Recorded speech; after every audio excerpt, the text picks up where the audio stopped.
பொலன்னறுவை மாவட்ட முன்னாள் பாராளுமன்ற உறுப்பினர் அமரகீர்த்தி அத்துக்கோரல மற்றும் அவரது மெய்பாதுகாவலர் அடித்து கொலை செய்யப்பட்ட சம்பவம் தொடர்பில் குற்றவாளிகளாக அறிவிக்கப்பட்ட 12 பேருக்கு மரண தண்டனை விதித்து தீர்ப்பளிக்கப்பட்டுள்ளது.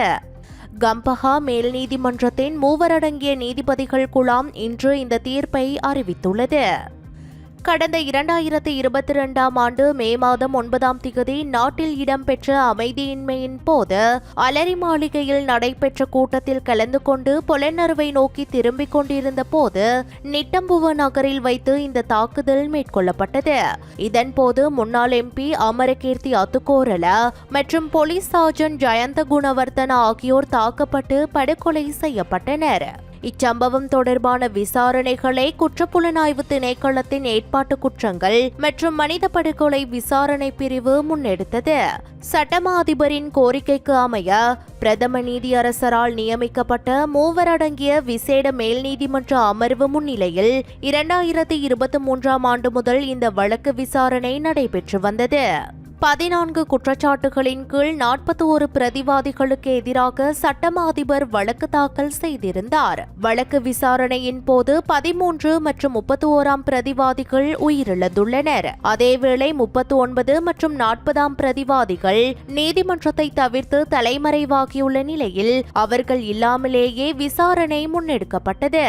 கடந்த ஜனவரி 14ஆம் திகதி இவ்வழக்கு விசாரணைக்கு வந்தபோது சட்டமா அதிபர் திணைக்களத்தின் எழுத்து மூல சமர்ப்பிப்புகளில் ஏற்பட்ட தாமதம் காரணமாக தீர்ப்பு இன்றைய தினத்திற்கு ஒத்திவைக்கப்பட்டிருந்தது. அதன் பிரகாரமே குற்றவாளிகளாக அடையாளம் காணப்பட்ட 12 பேருக்கும் மரண தண்டனை விதித்து தீர்ப்பளிக்கப்பட்டுள்ளமை குறிப்பிடத்தக்கது.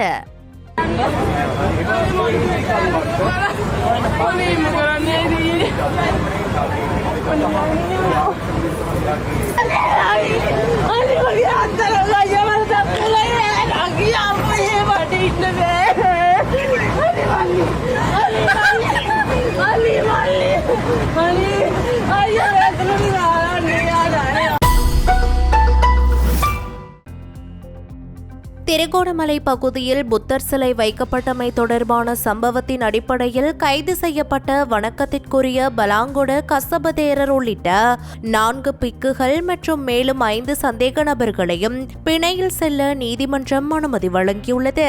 சந்தேக நபர்கள் திருகோணமலை மேல் நீதிமன்றில் இன்று ஆஜர்படுத்தப்பட்ட போதே இந்த பிணை உத்தரவு வழங்கப்பட்டுள்ளது.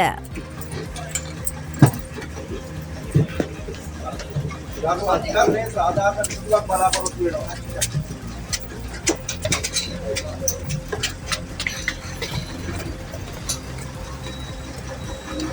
திருகோணமலையில் உள்ள விகாரையொன்றில் வைக்கப்பட்டிருந்த புத்தர் சிலையொன்றை அகற்றுவதற்கு முற்பட்டதை அடுத்து கடந்த ஆண்டு நவம்பர் மாதம் 16ஆம் திகதி அங்கு அமைதியற்ற சூழல் ஏற்பட்டிருந்தது. எனினும் குறித்த கட்டுமானங்கள் அனுமதியின்றி முன்னெடுக்கப்பட்டதாக கூறி கடற்கரை பாதுகாப்பு திணைக்களம் போலீசாரிடம் முறைப்பாடு செய்திருந்தது. இந்த நிலையில் புத்தர் சிலையை அகற்ற முயற்சித்த போது பிக்குகள் மற்றும் பிரதேச மக்களிடம் இருந்து போலீசாருக்கு கடும் எதிர்ப்பு தெரிவிக்கப்பட்டது. இதனையடுத்து பலாங்கொட கசபதேரர் உள்ளிட்ட 4 பிக்குகள் மற்றும் மேலும் 5 சந்தேக நபர்களும் கைது செய்யப்பட்டு விளக்கமறியலில் வைக்கப்பட்டிருந்த நிலையிலேயே சந்தேக நபர்களுக்கு இன்று பிணை வழங்கப்பட்டுள்ளது. சபாநாயகர் கலாநிதி ஜகத் விக்ரமரத்னவுக்கு எதிராக மேற்கொள்ளப்பட்டு வரும் விசாரணைகளுக்கு இடையூறு விளைவிக்கும் வகையில் அவரது தனிப்பட்ட செயலாளர் செயற்படுவதாக குற்றம் சாட்டி ஐக்கிய மக்கள் சக்தியின் பாராளுமன்ற உறுப்பினர்கள் குழு ஒன்று இன்று லஞ்சம் மற்றும் ஊழல் ஒழிப்பு ஆணைக்குழுவில் முறைப்பாடொன்றை பதிவு செய்துள்ளது.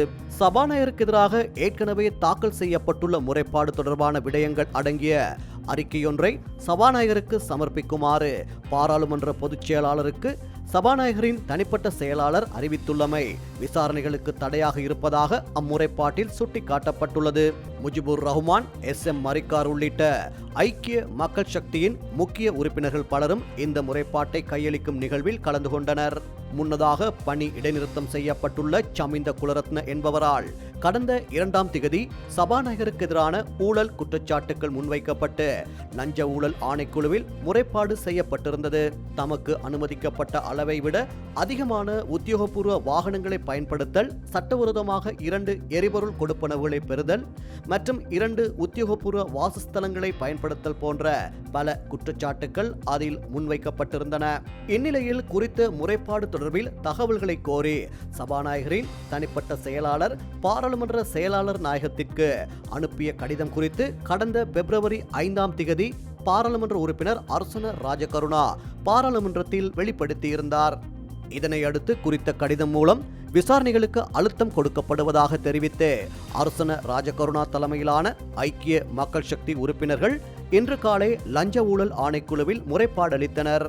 இது சாட்சியாளர்களுக்கு அழுத்தம் கொடுக்கும் மற்றும் விசாரணைகளை திசை திருப்பும் சட்டவிரோத செயல் என அவர்கள் கடுமையாக விமர்சித்துள்ளனர்.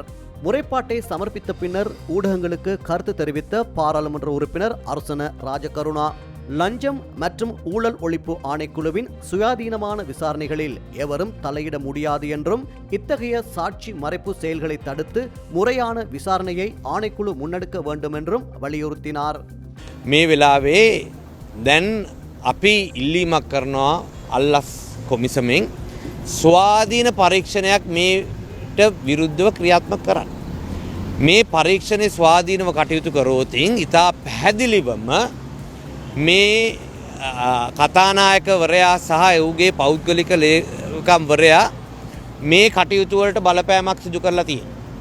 ඉතින් අද මේ ස්වාධීන කියලා මේ ආයතන විශේෂයෙන්ම ආණ්ඩු පක්ෂයට එක විදියකටත් විපක්ෂයකට එක විදියකටත් හැසිරෙනවා කියලා ලොකු චෝදනාවක් තියෙනවා.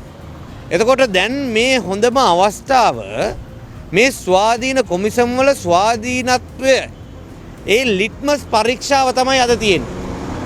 මේ ලිට්මස් පරීක්ෂාවෙන් අපිට දැනගන්න පුළුවන් මේ ස්වාධීන කොමිසම් සභාවල ස්වාධීනත්වය ඇත්තටම සිදු වෙනවද නැද්ද කියන එක.